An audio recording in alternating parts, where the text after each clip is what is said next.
बिस्मिल्लाहिर्रहमानिर्रहीम। अस्सलाम वालेकुम जी। अच्छा जी, हमारा अगला टॉपिक है सेरिंगोमाइलिया।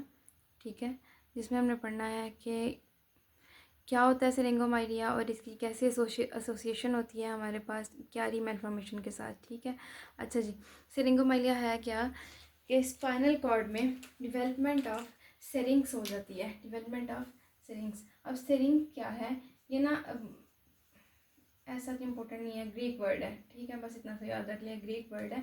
इसमें होता क्या है, फ्लूइड फील्ड एक सिस्ट बन जाती है, एक कैविटी बन जाती है फ्लूइड फील्ड किसमें, स्पाइनल कॉर्ड के अंदर। ठीक है, अब वो मोस्टली फ्लूइड क्या होता है हमारे पास, CSF होता है।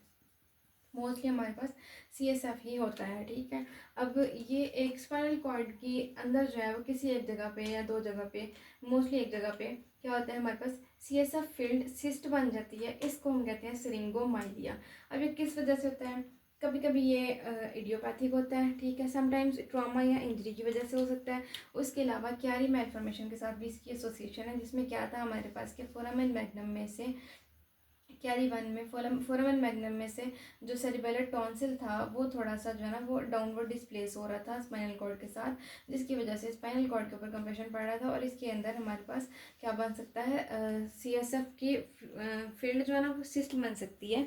तो इसको कहते हैं हम सेरिंगोमाइलिया की जो है ना ये इस तरह से एसोसिएशन होती है क्यारी वन मेल्फॉर्मेशन के साथ। अब ज़्यादातर इसकी सिस्ट जो है ना वो ये कहाँ पे बनती हैं, जो सेरिंग्स होती हैं ज़्यादातर कहाँ पे बनती हैं, C2 एंड C9 के लेवल पे, C2 एंड T9 के लेवल पे बनती हैं। अब इसके कुछ हैं science and symptoms.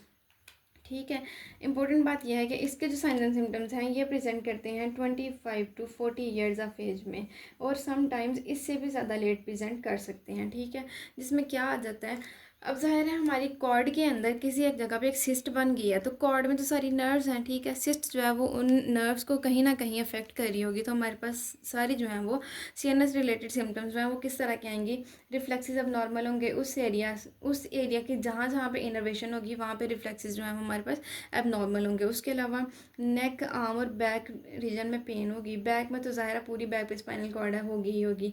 Neck arm में जब C2 या फिर T9 या इससे ऊपर इन दोनों के सेंटर वाले किसी लेवल पे है अगर हमारे पास सिस्ट, तो उस केस में हमारे पास आर्म और नेक में पेन आएगी। उसके अलावा हमारे पास हेडेक आएगी, मसल वीकनेस, मसल एट्रोफी आ सकती है, स्पाइनल कर्वेचर्स आ सकते हैं जिसमें ज़्यादातर क्या होता है, स्कोलियोसिस आ जाता है। ठीक है,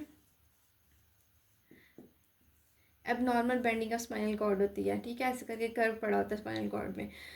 अब ये जो सेरिंगोमाइलिया है ये इफेक्ट किस किस चीज़ को करता है, इसके कौन कौन से इफेक्ट्स आते हैं, इस ज़्यादातर क्या होता है सेरिंगोमाइलिया।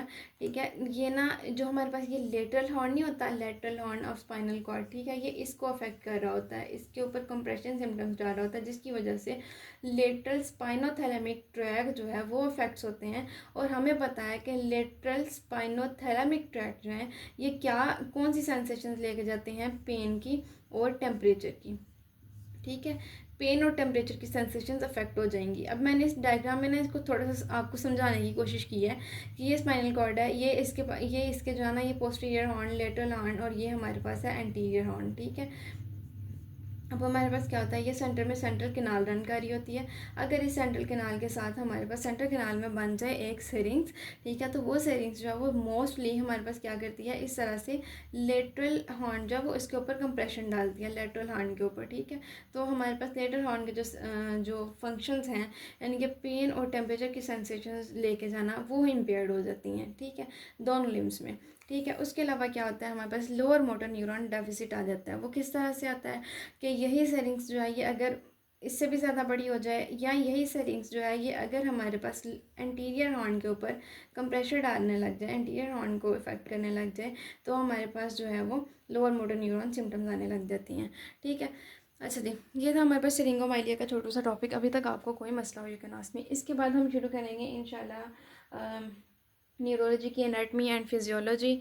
ठीक है, रमज़ान की वजह से थोड़ी सी रूटीन में डिस्टर्बेंस आ गई है, जिसकी वजह से वीडियोस उस तरह से फ्रीक्वेंटली नहीं बन पा रही, लेक्चर्स रिकॉर्ड नहीं हो पा रहे, लेकिन इंशाल्लाह कोशिश करेंगे कि ईद से पहले पहले कवर करें। ईद से पहले नहीं तो ईद के फ़ौरन बाद जो है ना, ईद के बाद विद इन अ वीक इंशाल्लाह CNS ख़त्म करने की कोशिश करेंगे। इसके साथ साथ GID कंटिन्यू है, वो भी जल्द ख़त्म हो जाएगा इंशाल्लाह। अभी तक आपको कोई मसला हो you can ask me. Thank you.